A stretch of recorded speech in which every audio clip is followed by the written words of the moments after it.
खबर शामिल करते हैं लाहौर से report Haji Mohammad Nasir Qadri advertising director PNP news HD. Pakistan cricket board PCB के चेयरमैन मोहसिन नकवी ने नेशनल टी20 कप 2025 में शिरकत करने वाले डोमेस्टिक क्रिकेटर्स की मैच फीस में कमी के फैसले का नोटिस ले लिया है।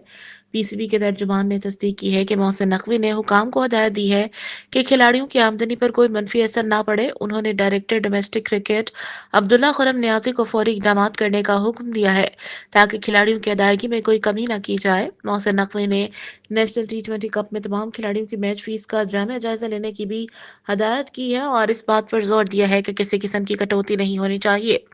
ये बात काबिल जिक्र है कि नेशनल टी20 कप 2025 15 मार्च से 27 मार्च तक खेला जाएगा, जिसमें 16 रीजन्स की नुमाइंदगी करने वाली 18 टीमें शिरकत करेंगी। मजमूई तौर पर 39 मैचेस 3 मेजबान शहरों फैसलाबाद, लाहौर और मुल्तान में खेले जाएंगे।